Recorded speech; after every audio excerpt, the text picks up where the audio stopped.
Assalamualaikum warahmatullahi wabarakatuh. Hari ini kita akan belajar tentang sistem pencernaan manusia.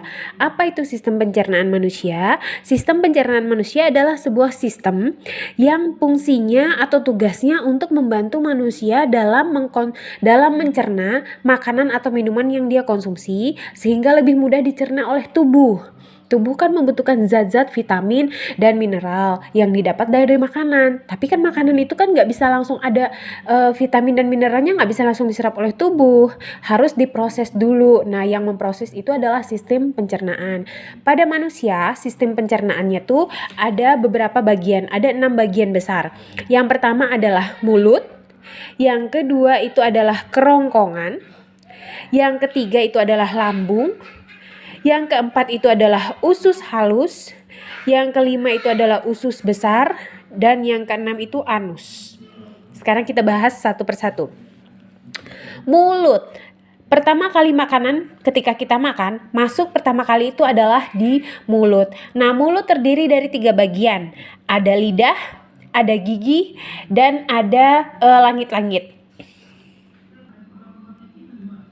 Di mulut inilah makanan yang masuk dicerna, dikunyah, dihaluskan oleh gigi. Lalu dicampur dengan cairan yang ada di dalam mulut yang dihasilkan oleh kelenjar lidah. Jadi ketika makanannya masuk, dihaluskan oleh gigi, lalu dicampur-campur, diaduk-aduk oleh lidah, turunlah ke sistem pencernaan yang kedua, yaitu kerongkongan atau yang dikenal dengan nama esofagus. Makanan masuk ke mulut, lalu setelah dihancurkan oleh gigi, turun ke kerongkongan atau esofagus. Apa itu esofagus? Esofagus itu adalah saluran penghubung dari mulut ke lambung. Jadi dari mulut masuk, dihancurkan dulu, dikunyah-kunyah oleh lidah, dihancurkan oleh gigi, dilumatkan oleh lidah, turun melalui saluran esofagus atau kerongkongan, masuk ke lambung. Nah, di lambung ini makanan yang kita makan digiling lagi menjadi bagian yang lebih halus lagi supaya gampang diserap oleh tubuh. Digiling menjadi lebih halus lagi, terus direndam dengan sebuah larutan asam. Jadi di dalam lambung itu ada yang namanya asam klorida. Asam klorida itu adalah zat yang fungsinya untuk menghilangkan bakteri-bakteri atau kuman yang masuk ke dalam tubuh lewat makanan. Ya, nih masuk apel yang tadi kalian makan, masuk ke dalam lambung tuh, ini sudah menjadi butiran-butiran kecil. Di dalam lambung ini digiling kembali menjadi lebih halus. Makanan dipecah di dalam lambung. Pertama-tama makanan diremas-lemas, lalu direndam dalam asam. Ini dalam asam klorida namanya. Fungsinya untuk membunuh kuman-kuman dan membuat supaya makanan itu lebih mudah diserap oleh tubuh. Dari lambung, setelah makanan itu halus, masuk ke usus halus. Ini usus halus pada manusia. Usus halus pada manusia itu panjang ya. Usus halus pada manusia itu fungsinya untuk apa? Untuk tempat penyerapan makanan. Jadi tadi makanan yang kita makan itu kan kita makan apel. Ada vitaminnya, ada mineralnya, ada zat besinya, ada kalsium ya, ada air. Nah, dari itu kan semua zat yang dibutuhkan oleh tubuh. Di lambung tadi belum diserap oleh tubuh. Nah, masuk ke usus. Di usus ini ada yang namanya jonjot usus. Usus halusmu dilapisi jutaan benjolan kecil disebut dengan jonjot usus atau villi. Zat-zat gizi yang merembes masuk melalui jonjot usus ke dalam darahmu. Jadi ini usus tuh kalau diperhatikan bentuknya seperti ini. Nah, ini ada yang namanya jonjot usus. Di jonjot usus ini ada lubang-lubang kecil tempat vitamin-vitamin yang berasal dari makanan itu keluar dan dibawa oleh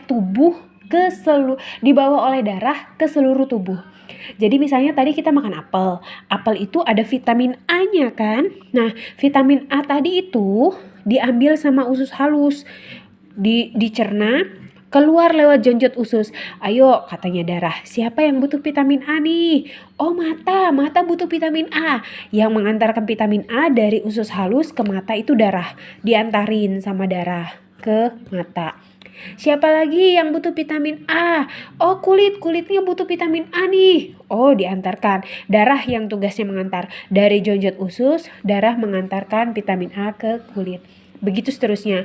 Misalnya kalian makan misalnya makan kecambah, kecambah kan mengandung vitamin E. Vitamin E bagus untuk rambut, untuk kulit. Vitamin E-nya di sini dicerna. Terus sudah waktunya untuk dibagikan, vitamin E-nya sudah selesai dicerna. Darah bilang, "Halo tubuh, siapa yang butuh dengan vitamin E?" Bilangnya tubuh, "Oh, yang butuh vitamin E itu kulit." Keluarlah lewat jonjot usus. Yang antarkan vitamin E-nya darah. Darah, tolong antarkan ya vitamin E ini untuk si kulit.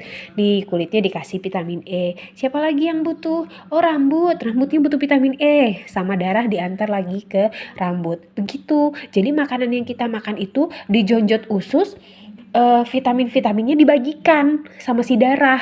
Jadi kamu bayangkan seandainya kamu makan makanan yang tidak ada vitaminnya, sampai di usus halus, jonjot ususnya terbuka, terus mau dibagikan ke tubuh, nggak ada vitamin, mana vitamin, ayo keluar, nggak ada vitaminnya makanannya.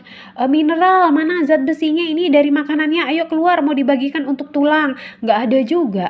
Jadi itulah makanya kalian disuruh makan makanan yang bergizi, biar setelah dicerna nanti tubuh bisa kebagian zat gizinya untuk perkembangan tubuh kita supaya lebih sehat. Nah, sampai di usus halus itu makanan sudah keluar semua nih. Zat besi, vitamin, mineral, kalsium, semuanya sudah keluar diserap oleh tubuh.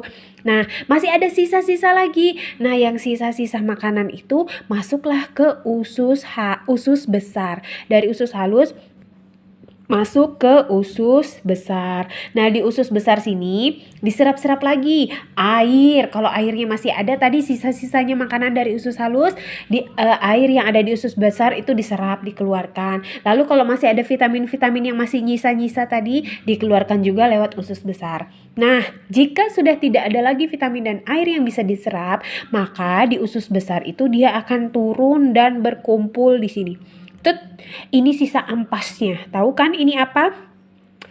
Ini adalah ampas makanan. Ampas makanan ini adalah sisa-sisa makanan yang sudah tidak ada lagi zat gizi atau fungsinya buat tubuh. Jadi sisanya sari-sari makanan itu semuanya sudah diambil. Di usus halus sama di usus besar semuanya sudah habis dibagi-bagi, sisa ampasnya doang. Nah, ampasnya inilah yang ditabung di rektum atau anus. Nanti ketika dia sudah penuh, dia akan keluar. Jadi deh kegiatan kita setiap pagi hari membuang kotoran. Nah, seperti itulah kira-kira sistem pencernaan pada manusia.